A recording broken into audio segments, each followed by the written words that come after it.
referencing the cyberseek.org website. I like the way they offer a drill down into some career pathways.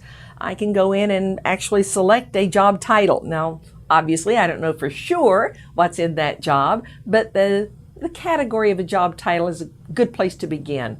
Let's pretend I picked one like IT auditor. So if I'm going in as an IT auditor, I'd be interested in knowing what?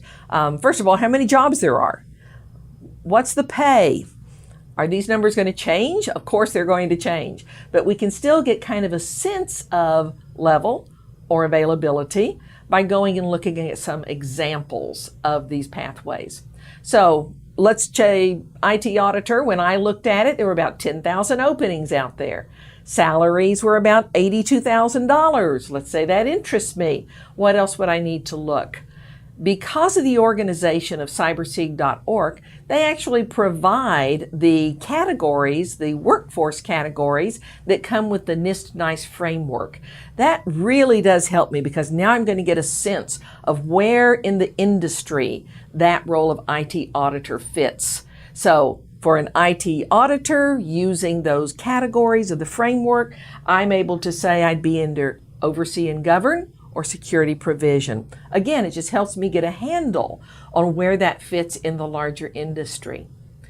That website also takes the time to say, if we look at all the job descriptions, the job offerings for this role, IT auditor, what kind of qualifications are required? In this case, I find out that more than half of those jobs want me to have a master's degree. So in the U.S., a master's degree is graduate education that takes longer to get. It costs more. And so actually that person may have a little experience, or maybe they went straight from their bachelor's to their master's, but it implies that some extra rigor is in that job, that perhaps critical thinking skills or communication skills are more either valued or more tested. So if I look at that and then say, I'm going to come back in 6 months and see what's happening, I probably would find that the jobs are changing, that they're no longer saying 52% must have a master's degree.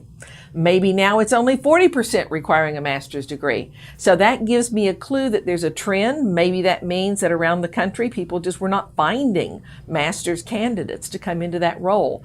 I can use that information then to make comparisons between jobs and probably help me choose which direction I want to go. Same type of thing with what skills are valued. If you look at the cyberseek.org, they'll actually say, what are the skills involved for this job? And if you start reading a lot of those pathway descriptions and their analysis of what's in the job descriptions, you're going to see things like accounting mentioned. You're going to see communication mentioned. And that's where you begin to see we're not just describing the technologist who should come and interview for this job. We're also describing maybe the technologist who also has a background in accounting. Or maybe it's the accountant who has gone back and picked up a certificate in cybersecurity. And that's where we begin to see the interdisciplinarity. If we just say I'm going for a cybersecurity job, it's too easy to assume that the only topic is the technology about that particular role. Lots of different fields come into the picture now when we start looking a little beyond just the numbers and we start saying, how are these jobs being described?